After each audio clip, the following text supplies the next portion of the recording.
But now we're going to go home, Brian. I'm going to take us home, baby. All right. We're going to talk about the main event here with a little stopover. Friday night, they didn't clash at the castle. They just talked about clashing at the castle. And then Saturday, they clashed at the castle. They had SmackDown from Glasgow, is what it is. That's what I said last time. Well, now you change your story. I was on the right side of history the last time. Well, but I'm taking Michael Cole's word for it, so that might be a mistake right there. So we still don't know for sure. But anyway, it was from Friday night. SmackDown was on Fox, was from Glasgow, the same building, and then they did the clash the next day. And was I hearing that the clash at the castle was the biggest gate they were ever going to do for an arena, not a stadium, but an arena event, which is breaking the record from, I guess, last month when they did the same thing, didn't they? I did not see the scrum afterwards or the media conference or the press event, whatever they want to call it. But apparently Triple H said that they broke the record that they set previously in France. Well, I'm telling you, that's the secret that they haven't tapped into yet in America. Find the fans who like to sing and sell tickets to them. Yes, and do these people, when they go to a movie, do they talk back to the screen? When they go to a concert, do they sing to the singers, or do they listen to the singers sing to them? No, they sing to the singers. That does happen, certainly. Well, I would shut up and let the singer sing to me if I'd have paid that much money. What's it like? What do you think it's like being in a headlock and people are singing to you? Well, I'm going to get into that in a second with SmackDown before we talk about the clash at the castle. But the thing is, they are selling ridiculous amounts of tickets in these markets at ridiculous prices to see almost nothing. And they're doing it. And the people are happy as fucking clams that they were there. That's the guy. Regardless of what you think about my opinions of what is or is not good wrestling or a great wrestling program or any of my opinions, are we safe in saying without fear of contradiction or, causing controversy that this was not the best episode of SmackDown, most exciting or best in the history of the program over the past 20 years? Can we say that? We can say that, and although a lot of episodes seem to kind of just float along, it seems that a lot of the times the episode the day before the pay-per-view or the premium live event, less goes on by far. It's usually promo heavy. Well, yes.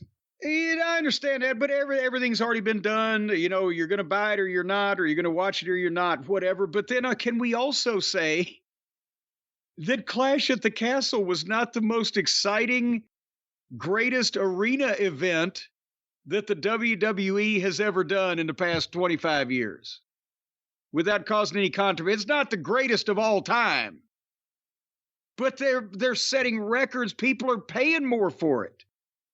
They have managed to remember I said when this whole TKO, UFC, WWE giant merger, I said they're going Hollywood. The big people are running this. This is goddamn Universal Studios now. This is Disney. It's MGM.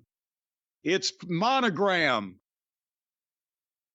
Maybe not. I don't know Monogram. about that. Yeah, that's too far. That's Tony.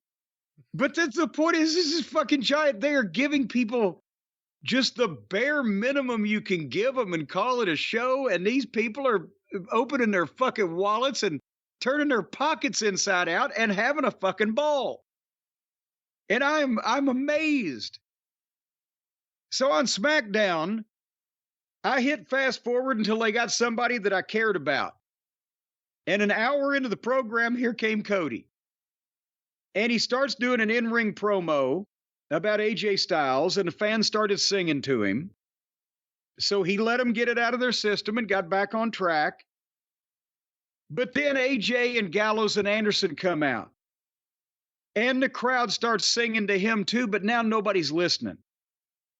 And Cody is supposed to ask AJ to get in the ring, and they're supposed to have this meaningful back and forth promoting this match and telling people what for. And the fans won't stop singing. And especially because now they're Dominic and AJ with the singing over it because he's the heel. And I got sick and tired of fucking trying to listen to it. And then, AJ had good material. He's Cody, you quit WWE and New Japan and Ring of Honor. You started a company and you quit that too. You can't handle pressure. But when Cody started to fucking fire back at him, they started singing over him.